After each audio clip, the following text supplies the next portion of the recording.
Hai sobat saya semuanya, saya Dr. Tirta Wijaya. Di channel ini kita akan bahas berbagai masalah seputar kesehatan, dan pada kesempatan kali ini kita akan membahas mengenai kanker esofagus karena bulan April adalah bulan kesadaran kanker esofagus. Di video ini kita akan bahas mengenai apa itu kanker esofagus, bagaimana tanda gejalanya, siapa yang berisiko tinggi terkena, bagaimana cara mendeteksinya, bagaimana cara penanganannya, dan bagaimana cara pencegahannya. Esofagus adalah saluran seperti selang yang menghubungkan antara mulut dengan lambung. Dinding esofagus terdiri dari beberapa lapisan jaringan tertentu, mulai dari lapisan yang mukus membran, otot, dan jaringan konektif. Kanker esofagus biasanya bermula dari lapisan di bagian dalam, terus baru menyebar ke lapisan-lapisan lainnya bahkan sampai keluar. Berdasarkan jenis sel yang menjadi kanker, sebenarnya kanker esofagus bisa macam-macam, tapi yang paling sering terjadi ada dua macam, yaitu squamous cell carcinoma atau adenokarsinoma.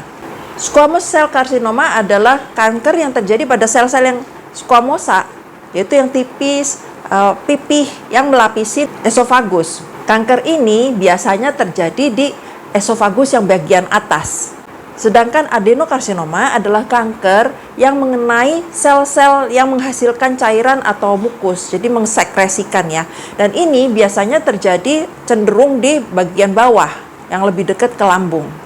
Apa penyebab kanker esofagus? Sebenarnya penyebab pastinya belum diketahui ya. Cuma ini memang lebih sering terjadi pada mereka yang perokok berat atau yang sering minum minuman beralkohol. Terus mereka yang mengalami sakit asam lambung atau GERD atau gastroesophageal reflux disease, atau mereka yang kelebihan berat badan, karena kelebihan berat badan ini juga merupakan salah satu faktor risikonya gastroesophageal GERD ya. Terus pada mereka yang menderita Barrett's esophagus. Jadi Barrett's esophagus itu kondisi di mana esofagus itu lapisannya dia mengalami perubahan, udah nggak normal lagi. Dan ini pun lebih sering diderita oleh mereka yang mengalami GERD atau sakit asam lambung atau gastroesophageal reflux disease yang kronis. Kondisi ini juga sering terjadi pada mereka yang pernah mengalami perlukaan lapisan dari esofagus, mungkin karena mengkonsumsi zat-zat tertentu sehingga lapisannya itu mengalami kerusakan, atau pada mereka yang menderita akalasia. Akalasia ini adalah kondisi di mana sphincter esofagusnya itu otot-ototnya itu nggak bisa relaksasi ya. Tapi bukan berarti bahwa semua orang yang menderita asam lambung gitu pasti akan kanker esofagus, enggak juga. Cuma mereka yang mengalami kondisi ini, apalagi dalam jangka panjang, itu memang resikonya lebih tinggi. Kalau misalnya sobat sehat atau saudara atau temannya itu yang kemungkinan berisiko lebih tinggi, sebaiknya rajin-rajin melakukan screening supaya kalau misalnya ada apa-apa ya dapat dideteksi lebih awal. Nah, apa tanda gejala dari kanker esofagus? Pada tahap awal, umumnya tanda gejalanya itu nggak khas. Apalagi kalau pada orang yang menderita GERD ya, asam lambung, itu sering kesaru sama asam lambungnya. Tapi pada mereka yang mengalami penurunan berat badan dengan mendadak, tapi padahal nggak diet, nggak berubah pola makan, nggak olahraga, itu merupakan salah satu bendera merah ya. Terus merasa nyeri dada, nyeri ulu hati, merasa ulu hatinya itu panas, terbakar, terus merasa seperti ada ganjelan waktu menelan atau globus sensation, atau bisa juga yang mereka yang batuk-batuk, terutama batuknya kering tanpa sebab yang jelas, dan apalagi kalau suaranya sampai serak. Memang kalau dilihat ini mirip-mirip dengan keluhan asam lambung. Seperti yang tadi saya sudah sampaikan, memang sakit asam lambung kronis merupakan faktor risiko dari terjadinya kanker esofagus. Kalau sobat sehat udah mengalami hal-hal semacam ini, nggak usah nunggu sampai jadi kanker, berobat aja ke dokter. Dokter akan melakukan anamnesis, tanya jawab, keluhannya apa, riwayat penyakitnya apa. Nah, nanti dari situ kalau memang dicurigai bahwa ini jangan-jangan kanker, akan dilakukan pemeriksaan penunjang untuk memastikan, untuk menegakkan diagnosanya. Yang paling awal sih biasanya kita akan lihat dengan endoskop ya. Dilihat apakah di esofagusnya itu ada kelainan atau enggak. Kelainannya seperti apa. Ini juga bisa dipakai untuk menegakkan diagnosa, misalnya untuk GERD-nya. Oh, ini berupa peradangan aja. Oh, ini sel-selnya udah berupa, udah Barrett's nih. oh ini udah lain, ini udah nggak benar, udah kanker, itu bisa kelihatan. Tapi ini adalah perubahan yang besar. Kalau perubahan di tingkat seluler itu perlu dilakukan biopsi. Nanti melalui endoskop itu kan ada alatnya untuk ambil jaringan. Diambil jaringannya sedikit, terus dikirim ke lab, dilihat di tingkat seluler apakah sel-selnya ini mengalami kelainan atau enggak, udah kanker atau enggak.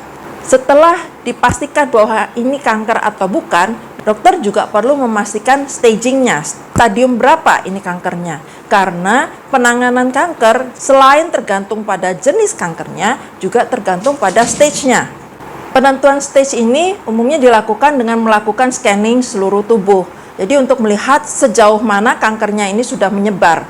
Idealnya sih kalau bisa dilakukan dengan PET scan ya, karena dengan melakukan PET scan itu kita bisa melihat aktivitas dari si sel-sel kankernya. Tapi kalau nggak ada, ya mau nggak mau dilakukan dengan modalitas lain, misalnya dengan CT scan, MRI, atau yang lainnya lah.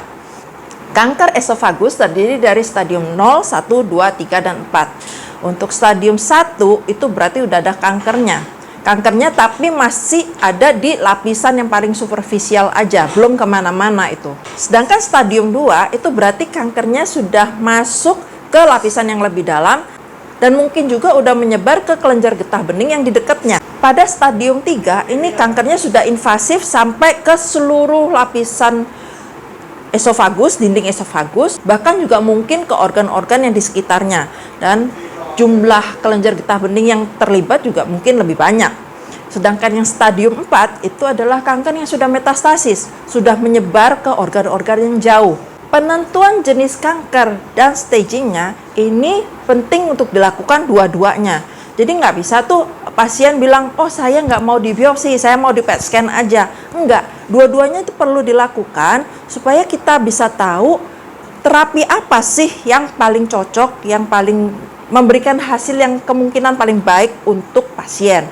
Kalau jenis selnya begini, dikasih obatnya ini. Kalau jenis selnya begitu, dikasih obatnya itu. Terus kalau untuk kanker yang masih lokal, yang belum menyebar kemana-mana, umumnya kita akan sarankan untuk dibuang. Istilahnya ngapain miara penyakit, kan? Kalau bisa dibuang, dibuang aja. Jangan nunggu sampai nyebar. Tapi sebaliknya, kalau kankernya udah nyebar kemana-mana, mau dibuang juga udah nggak akan banyak berguna karena udah nyebar kemana-mana. Mana yang mau dibuang gitu loh. Apalagi kalau udah nyebar sampai ke lever, ke paru, kemana. Kadang tuh ada pasien yang bilang, dok, saya nggak mau dioperasi, saya takut, minum obat aja bisa nggak? Ya bisa sih bisa, tapi apakah ini akan memberikan hasil yang terbaik?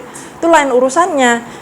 Kenapa kita cenderung sarankan untuk diangkat kalau memang masih bisa diangkat, supaya kemungkinan dia untuk nyebar itu lebih kecil. Biasanya pun setelah diangkat, dioperasi misalnya, itu nggak diangkat gitu aja. Kita akan berikan juga terapi tambahan, baik berupa radiasi ataupun juga dengan obat. Kadang pemberian obatnya itu juga dilakukan sebelum pembedahan untuk mengecilkan tumornya, bisa aja. Untuk pembedahannya pun nggak melulu harus dengan pembedahan yang besar, harus ke ruang. Bisa juga kalau misalnya memang itu kankernya masih kecil, terlokalisir, itu bisa juga dengan melakukan scope. Jadi endoskop itu ada alat untuk motongnya, untuk mengambil kankernya. Jadi nggak perlu dilakukan pembedahan besar. Pada kanker esofagus stadium dini yang dilakukan tata laksana dengan tepat dan sedini mungkin, jadi nggak ditunda-tunda, ini prognosisnya bisa bagus. Jadi kankernya diangkat sebelum dia nyebar, udah gitu dilakukan terapi untuk mencegah rekurensi. Tapi sebaliknya, pada kanker yang stadium akhir, yang udah nyebar kemana-mana, pilihan terapinya jadi sangat terbatas. Pada umumnya kita udah nggak bisa melakukan pembedahan. Kalaupun dilakukan pembedahan, itu sifatnya lebih untuk meringankan keluhan ya, tapi bukan untuk menyembuhkan.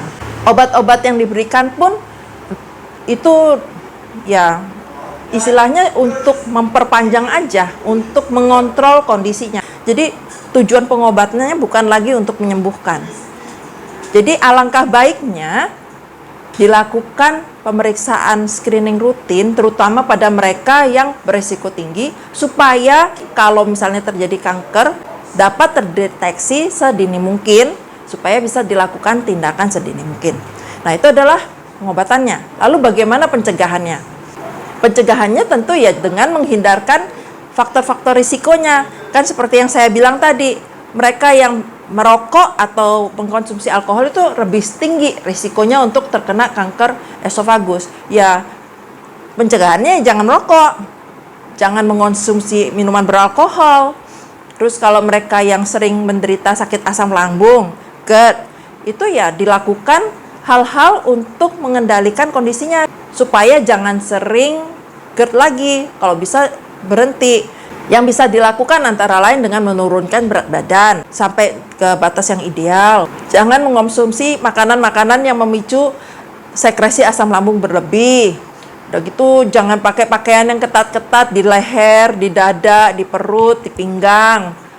Terus perbanyak konsumsi makanan sehat, bergizi, seimbang, dan bervariasi, terutama yang berupa buah-buahan segar dan sayuran. Sama, sekali lagi yang saya sampaikan penting adalah dengan melakukan pemeriksaan kesehatan atau general check-up atau health screening secara rutin, terutama bila beresiko tinggi. Kalau Sobat Sehat suka dengan bahasan kesehatan semacam ini, like video saya, lalu subscribe di channel ini dan aktifkan notification-nya dengan menekan tombol lonceng, supaya kalau saya upload video baru, Sobat Sehat akan dapat pemberitahuan. Kalau Sobat Sehat ada pertanyaan, boleh langsung di komen aja, tapi jangan konsultasi ya, karena konsultasi di media sosial semacam ini akan sangat rentan disalahartikan oleh orang lain yang kondisinya mungkin mirip, keluhannya mirip, tapi penyebabnya beda. Ini adalah disclaimer saya. Semoga apa yang saya sharingkan kali ini bermanfaat dan jadi berkat. Salam sehat selalu.